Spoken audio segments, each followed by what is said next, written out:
1,50,000 హెక్టార్లలో రైతులు వరి సాగుకు సిద్ధమయ్యారు. వానచుక్క కోసం రైతన్నలు ఆకాశం వైపు చూస్తున్నా వరుణదేవుడు కనికరించడం లేదు.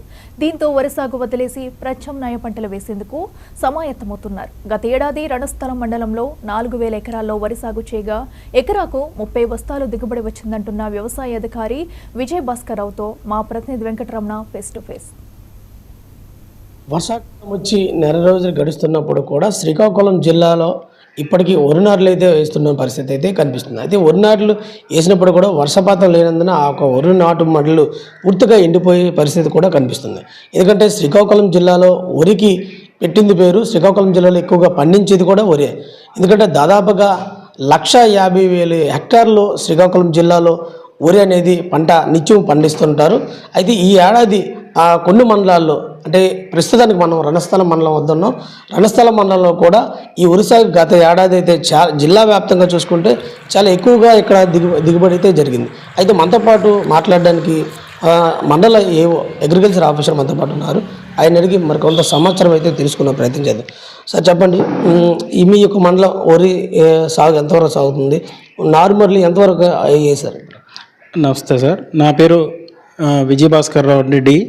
నేను మండల వ్యవసాయ అధికారికి గత 2 సంవత్సరాల నుండి ఇక్కడ విధులు నిర్వహిస్తున్నాను. ఇక్కడ మన రణస్థలం మండలం వచ్చేసరికి ముఖ్యంగా మొక్కజొన్న అనేది ప్రధానమైన పంట సార్. అలాగే ఖరీఫ్ రబీలో వచ్చేసరికి మొక్కజొన్న ప్రధానమైన పంట, వరి అనేది మొక్కజొన్న తర్వాత వచ్చే ప్రధానమైన పంట.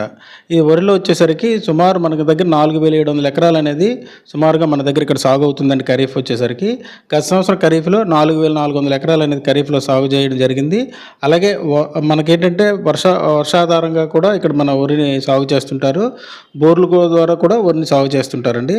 ముఖ్యంగా మనం వేసిన వరిలో ఎక్కువగా ఎద సాగు అనేది కూడా మన దగ్గర ఎక్కువ సాగు చేస్తుంటారు. ఎద సాగుల్లో అయితే మన కలుపు మందులు వాడి లాస్ట్ ఇయర్ కూడా జిల్లాలోనే అత్యధికంగా మనకి యావరేజ్గా 30 బస్తాలు అనేది దిగుబడి రావడం జరిగిందండి.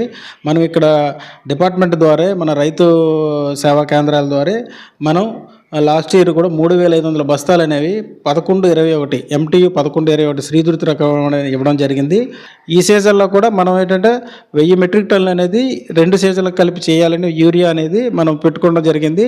దాని వరకు ప్రణాళిక అనేది సిద్ధ చేసి మన స్థానిక ఏడీ గారి ద్వారా మన జేడీ గారు పెట్టడం జరిగింది. కాబట్టి ఎక్కడ ఎరువులు కూడా ఇది సంబంధం లేదని చెప్పించుకుంటున్నాను. థ్యాంక్ యూ అండి.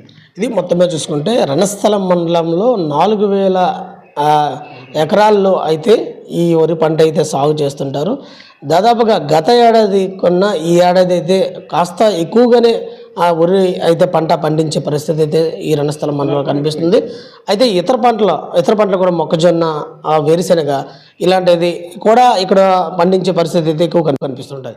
ప్రధానంగా ఎందుకంటే మెట్ట ప్రాంతాల్లో కూడా ఎక్కువగా మొక్కజొన్న అయితే వేస్తుంటారు. మిగతా పల్లం భూములన్నీ కూడా వరి పంట ఎక్కువ సాగు చేసే పరిస్థితి కూడా కనిపిస్తుంది. అయితే వర్షాలు ఆశాజనకం లేకపోవడంతో రైతులైతే కొంత ఆందోళన చెందుతున్న వాస్తవం అవుతున్నప్పుడు కూడా, ఎందుకంటే ఇక్కడ కొంతమంది నేల బావిలు, నేల బోర్లతోని సహాయంతో ఇక్కడ పంటలు అయితే ఎక్కువగా పండిస్తుంటారు. అందుకే ఈ రణస్థలం మండలంలో ఎక్కువగా వరి అయితేనేమి మిగతా పంటలు అయితేనేమి ఎక్కువగా దిగుబడి చెందే పరిస్థితి ఉంటుందని కూడా ఇక్కడ అగ్రికల్చర్ ఆఫీసర్, మండల అగ్రికల్చర్ ఆఫీసర్ చెప్తున్న పరిస్థితి. ఇది ఇక్కడ తాజా పరిస్థితి.